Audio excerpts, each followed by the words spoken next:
O clima está maluco, né, gente? A gente viu aí agora essa neblina que atingiu a Baixada Santista, aí vem aquele calorão em pleno inverno, de repente as temperaturas caem e faz um frio danado. Não tem saúde que aguente, né? Aí aparecem as gripes, resfriados, rinites, sinusites.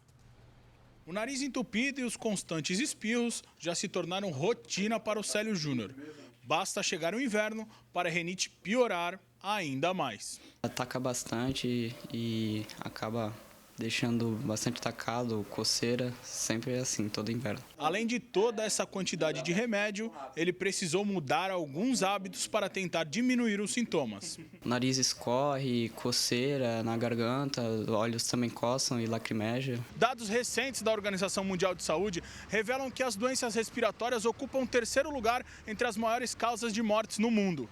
Tem dias que faz frio, tem dias que faz calor, portanto, os termômetros são os principais vilões. É muito importante se prevenir, evitando assim que uma simples gripe ou resfriado se torne um caso mais sério e de difícil tratamento.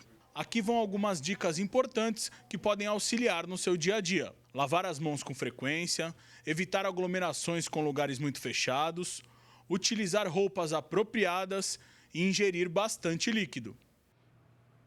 É isso aí, as dicas são importantes. E para falar sobre essas doenças de inverno, estamos recebendo aqui no estúdio o pneumologista Alex Macedo. Bom dia, doutor. Obrigada por sua presença. Tudo bem? Tudo certinho. Eu queria que o senhor falasse, essas mudanças de clima pedem cuidados especiais, né? Não tem jeito. Sem dúvida nenhuma. A mudança climática ela influencia tanto na alteração frio-calor, quanto na alteração úmido e seco. O nosso clima é um clima úmido, tradicionalmente, e nesse período nós temos um clima mais seco, e que afeta diretamente não só a pele, as pessoas sentem a pele ressecada, mas sentem também as vias aéreas ressecadas. Isso só por si só já aumenta o risco de infecções.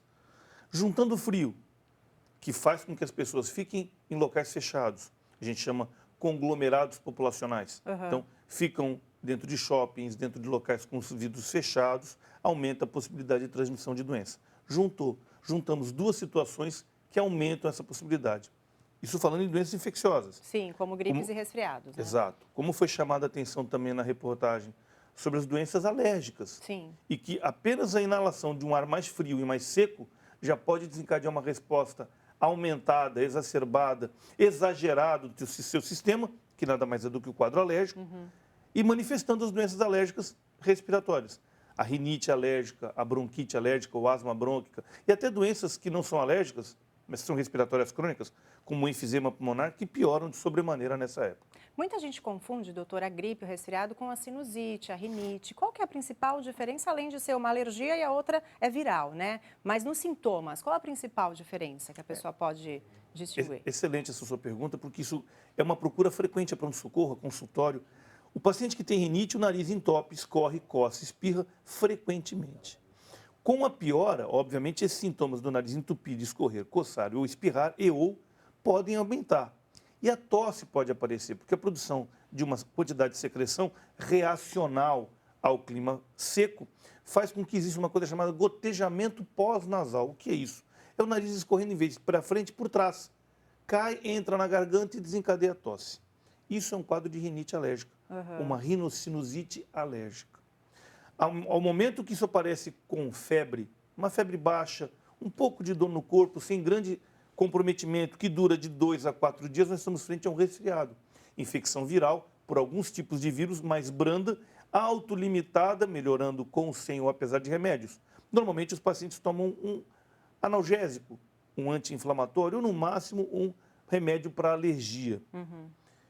A gripe já é um pouquinho mais complicada, também é viral, a tosse já fica produtiva, com um pouco de secreção, com uma coloração diferente, uma queda mais importante do estado geral, a febre dura até 4, 5 dias, ela começa a cair, e o quadro também é autolimitado a 7 dias. Lembrando que 10% das gripes podem ser comprometimentos pulmonares mais graves. Então a gente sempre alerta a população. Tem que estar atenta a isso. Num resfriado, um tratamento inicial sintomático, observar, sem problema nenhum. Passou de 48 horas e o estado geral continua ruim, procure um serviço médico. Já pode ser uma gripe, que pode ter uma intervenção um pouco mais precoce. As infecções bacterianas, elas não melhoram sozinhas.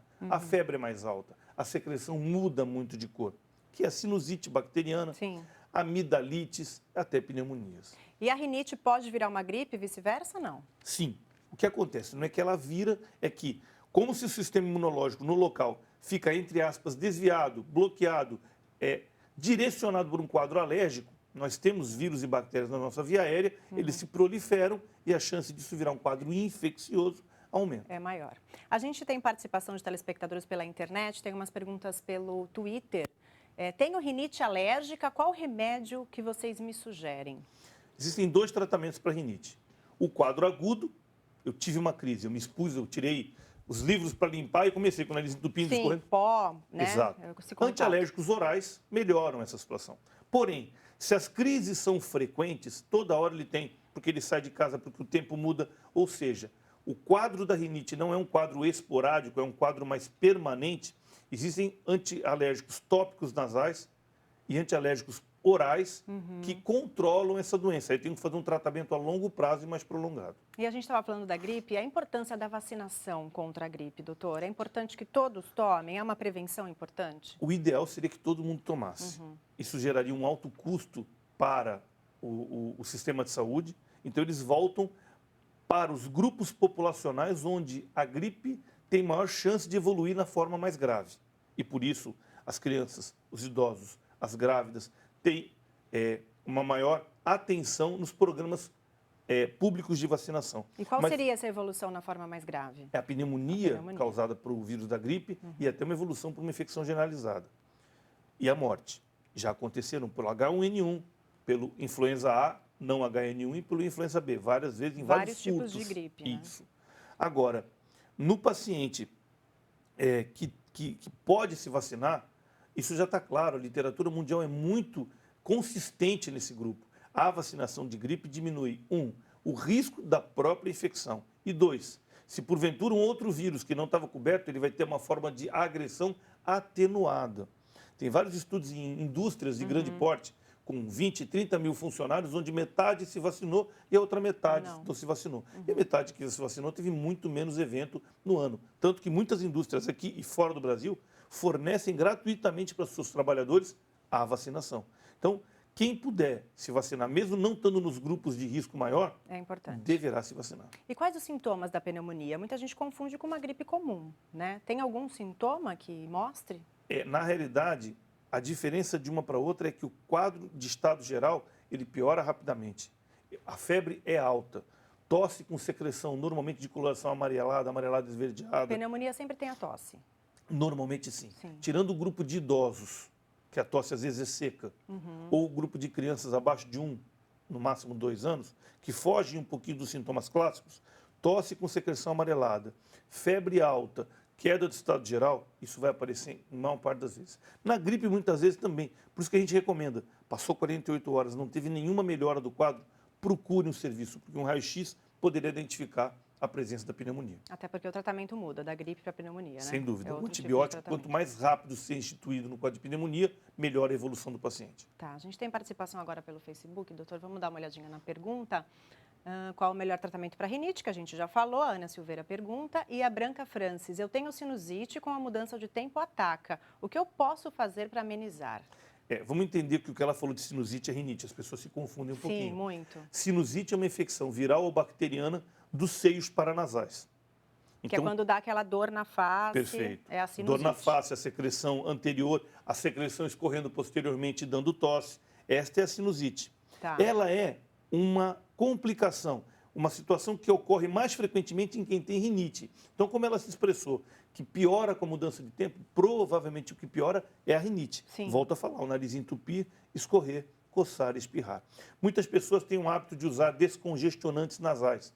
Isso, numa situação pontual e única, pode resolver um problema, mas na situação crônica, ele pode até transformar uma rinite que tem um componente alérgico, com a mudança do tempo, numa rinite vasomotor ou rinite dependente de medicamento. Deve-se evitar esse tipo de medicamento. Os medicamentos tópicos que se usa para rinite são medicamentos antialérgicos tópicos e o tratamento é um pouco mais prolongado. E existe muito também o ressecamento, né, das vias nasais. Muita gente se queixa disso com esse clima. O que é importante fazer, doutor? Tem alguma coisa caseira que dá para colocar? Tem gente que fala de umedecer uma toalha e colocar no quarto na hora de dormir. Existe esse tipo de coisa ou não?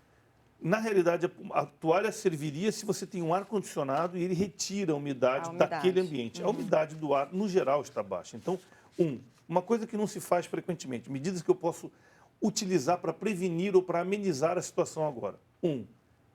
Hidratar-se o melhor possível. No verão é simples, você sente a sede. No inverno, essa sede você sente menos. Então, tomar água o melhor possível, o máximo que você puder, dentro de pacientes que não tenham restrição à água. 2, hidratar a via aérea. Então, sorinhos de hidratação, tem várias situações na farmácia, soros apenas de hidratação. Usar durante o dia inteiro, sentiu ressecada? Novamente, hidrate a sua mucosa nasal. Isso já tem uma prevenção do ressecamento.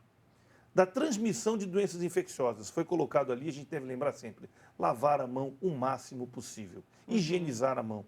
Ou lavar efetivamente, ou lavar com álcool gel, passar álcool gel. Passar isso para as crianças. É a maior forma de se transmitir, através do contato da mão, você cumprimenta alguém, você já está com... As duas principais são veículos que saem da boca na forma de microgotículas e as mãos. Tendo essa higienização, você já diminui de sobremaneira a transmissão. Existe uma coisa de consciência coletiva de infecção, que infelizmente nós não temos no Brasil.